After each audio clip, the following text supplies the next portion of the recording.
Hello friends, स्वागत है आप लोगों का फिर से एक बार हमारे यूट्यूब के चैनल पे। जैसा कि आपको बता दें, आप लोग के लिए एक नई वैकेंसी निकल के आ रही है एनडीए की तरफ से। जी हाँ, एनडीए जो कि आपका पुणे में है, नेशनल डिफेंस एकेडमी। तो वहाँ पे आपके लिए बहुत सारे जो पोस्ट होते हैं उसके लिए वैकेंसी निकली हुई है, जिसमें से आपका एलडीसी हो गए, इसके अलावा एमटीएस के पोस्ट हैं, बहुत सारे पोस्ट हैं जो मैं आपको बताने वाला हूँ।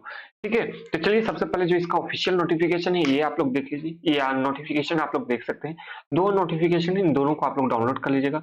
सबसे पहला तो कितनी-कितनी पोस्ट है, कौन-कौन से यहाँ पे आपके लिए पोस्ट होने वाले हैं, और दूसरा आपके यहाँ पे जो जनरल इंस्ट्रक्शन होते हैं एग्जाम किस प्रकार से होंगे, इसके बारे में आपको बताने वाला हूँ। तो चलिए सबसे पहले हम लोग बात करते हैं, ये जो इम्पोर्टेंट पॉइंट्स है उसके बारे में देख लेते हैं, उसके बाद चलेंगे इसके ऑफिशियल नोटिफिकेशन पे और देखेंगे क्या-क्या डिटेल्स है जो आपको जानना बेहद ज़्यादा ज़रूरी है। चलिए सबसे पहले हम लोग वैकेंसी की बात करते हैं, तो ये आपके निकल के आ रही है एनडीए की तरफ से, जिसे हम लोग कहते हैं नेशनल डिफेंस एकेडमी पुणे की तरफ से। यहाँ पे आपके एलडीसी के, मल्टीटास्किंग स्टाफ के, साथ ही में ड्राइवर्स के साथ-साथ अदर पोस्ट जो आईटीआई के हैं और नॉन आईटीआई पोस्ट है, वो सारों के लिए जो रिक्वायरमेंट है 2024 का, वो फाइनली रिलीज कर दिया गया है। यदि इसके एलिजिबिलिटी क्राइटेरिया को आप लोग फुलफिल करते हैं, तो इस फॉर्म को आप लोग जरूर से जरूर यहाँ पे अप्लाई कीजिएगा।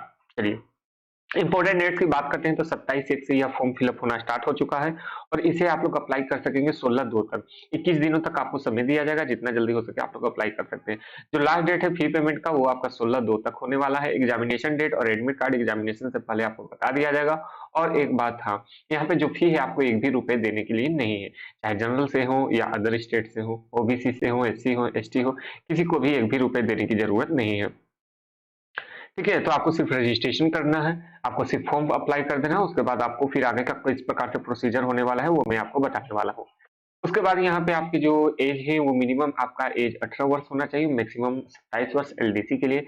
Stenographer, draughtsman, civilian, motor driver post के लिए 25 वर्ष के लिए रखा गया है। और इन सब के अलावा जो मैक्सिमम एज है वो सभी के सभी 25 वर्ष होने वाले हैं।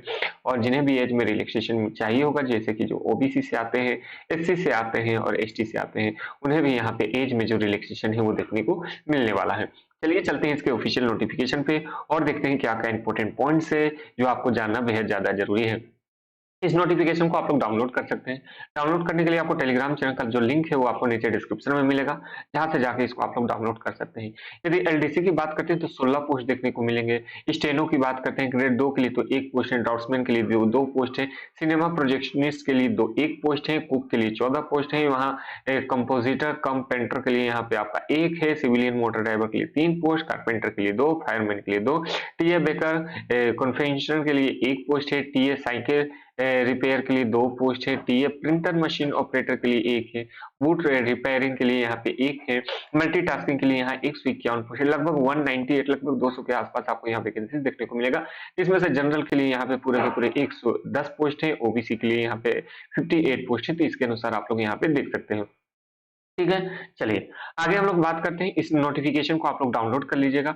डाउनलोड करने के लिए आपको टेलीग्राम चैनल का लिंक आपको नीचे डिस्क्रिप्शन में मिलेगा, जहाँ से जाके इसको आप लोग डाउनलोड कर सकते हैं और कुछ बुक्स के भी लिंक आपको मिलेंगे, उन्हें भी आप लोग चेकआउट कर सकते हैं। चलिए दूसरा नोटिफिकेशन देखते हैं किस प्रकार से आपका एग्जामिनेशन और के बारे में हम लोग को बताया गया। चलिए सबसे पहले आप लोग क्या कीजिएगा, इस फॉर्म को अप्लाई कर दीजिएगा। अप्लाई करने के बाद आपको यहाँ पे 1 सेकंड, ठीक है, यहाँ पे पहले सबसे पहले आपको ये बताया जाएगा कि आपका एग्जामिनेशन होने वाला है कि नहीं होने वाला है। जो भी एग्जाम दिए होंगे उन सभी को यहाँ पर फिर से यहाँ पे उनकी स्क्रूटनी की जाएगी और देखा जाएगा कौन-कौन लोग एलिजिबल हैं। यहाँ पे एक कट ऑफ आपके लिए रिलीज कर दिया जाएगा कि उसके अंदर जितना भी लोग हैं उन सभी को यहाँ पे उसके लिए अप्लाई कर सकते हैं। एलिजिबिलिटी क्राइटेरिया देख लेते हैं। यदि लोअर डिवीजन की बात करते हैं तो 12th पास आउट होने चाहिए, तो आप लोग अप्लाई कर सकते हैं। और स्किल टेस्ट में आपका टाइपिंग स्पीड 35 आपका होना चाहिए इंग्लिश में और 30 वर्ड्स आपका हिंदी में। ठीक है, चलिए आगे स्टेनोग्राफर के लिए आपको मालूम ही होगा 12th पास यहाँ भी चाहिए और जो स्किल है डिटेक्शन का वो 10 मिनट प्रति 80 वर्ड्स पर मिनट होना चाहिए। ट्रांसक्रिप्शन के लिए 50 मिनट में आपको इंग्लिश में और 65 मिनट आपको हिंदी में। ड्राफ्ट्समैन के लिए 12th पास आउट होना चाहिए, जैसा कि आप लोग को मालूम होगा। डिप्लोमा यदि आपने ड्राफ्ट्समैनशिप में किया हुआ मिनिमम 2 साल का किसी भी यूनिवर्सिटी से तो इंस्टीट्यूट से तो आप लोग अप्लाई कर सकते हैं, या फिर आपने आईटीआई किया हुआ है ड्राफ्ट्समैन से तो भी अप्लाई कर सकते हैं। सिनेमा प्रोजेक्शनिस्ट के लिए तो आपको मालूम ही होगा 12th ही पास आउट है और साथ ही साथ में आपके पास 2 ईयर एक्सपीरियंस है, तो आप लोग इसके लिए अप्लाई कर सकते हैं। कुक के लिए 12th पास खोजा गया है। यहाँ पे आपका 2 साल का एक्सपीरियंस है तो अच्छी बात है। नहीं तो यदि आपने आईटीआई किया हुआ है और साथ ही साथ में 2 वर्ष का एक्सपीरियंस है तो आप लोग अप्लाई कर सकते हैं। बात करते हैं प्रिंटर वाले के लिए, तो कम प्रिंटर के लिए तो यहाँ भी 12th पास आउट साथ में 2 वर्ष का एक्सपीरियंस होना चाहिए। मोटर ड्राइवर के लिए तो 12th पास आपको होना चाहिए। एज आपका 18 से 27 वर्ष होने वाला है।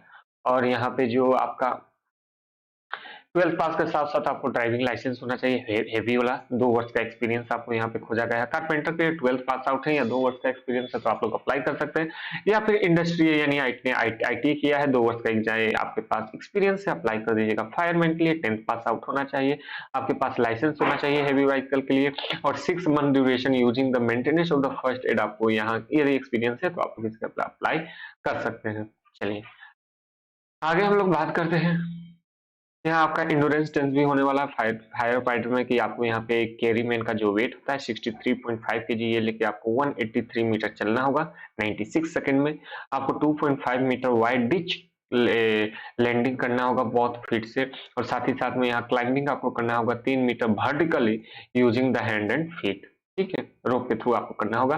यहाँ पे attendant banker and the conventional के लिए 18 से 25 वर्ष, आपके पास आईटीआई का सर्टिफिकेट होना चाहिए। यदि आप 10th पास आउट हैं या फिर 1 वर्ष का एक्सपीरियंस है तो आप लोग अप्लाई कर सकते हैं।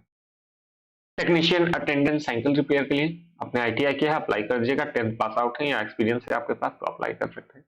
1 वर्ष का यहाँ पे एक्सपीरियंस खोजा गया है। प्रिंटिंग मशीन के लिए आईटीआई का सर्टिफिकेट है, बढ़िया बात है। या फिर आपने 10 प्लस पास आउट है या फिर आपको यहाँ पे एक्सपीरियंस है 1 वर्ष का तो भी आप लोग यहाँ पे अप्लाई कर सकते हैं। वुड रिपेयर के लिए भी यहाँ पे आपको यदि 10th पास आउट है आप लोग अप्लाई कर दीजिएगा, और साथ ही साथ में 1 वर्ष का एक्सपीरियंस होना चाहिए आपने आपने आईटीआई किया है तो उसके लिए। और मल्टीटास्किंग स्टाफ के लिए 18 से 25 खोजा गया है। आपको यहाँ पे यदि 10th पास आउट है तो आप लोग इसके लिए अप्लाई कर सकते हैं। लगभग सभी चीजें मैंने आपको बता दिया हर एक के लिए कि आपका कितना कितना यहाँ पे आपका एलिजिबिलिटी क्या क्या होने वाला है। तो इसको आप लोग डाउनलोड कर लीजिएगा। डाउनलोड करने के बाद आपके जो डाउट्स होंगे वो आप लोग देख लीजिएगा। फिर भी कुछ डाउट्स बच जाए तो आप लोग के लिए कमेंट बॉक्स खुला है, वहां आप लोग कमेंट कर सकते हैं। चलिए सबसे पहले आपको बता दें कि यहाँ पे कुछ मिनिमम आपके यहाँ पे कट ऑफ रिलीज किए जाएंगे। उसके बाद आपको यहाँ पे आपके the application will filling the application must be ensured that the full the requirement criteria आप लोग फुलफिल करें। एजुकेशन, क्वालिफिकेशन, एक्सपीरियंस जो भी मेंशन किए हैं वो सभी आप लोग दीजिएगा।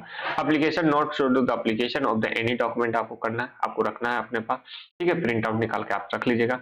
NDA will not responsible if the candidate commit any mistake of the filling, form fill up में किसी प्रकार का दिक्कत हो जाए, गलती करते हैं तो उसके लिए एनडीए यहाँ पर रिस्पॉन्सिबल नहीं होगा। ठीक है, चलिए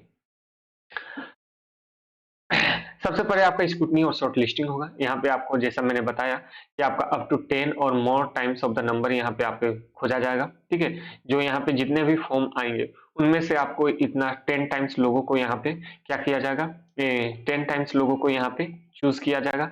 उसके बाद फिर 1/4 के लिए फिर यहाँ पे स्किल टेस्ट होने वाला। ठीक है, पहले आप एग्जामिनेशन दीजिएगा, एग्जामिनेशन देने के बाद फिर आपका स्किल टेस्ट होगा।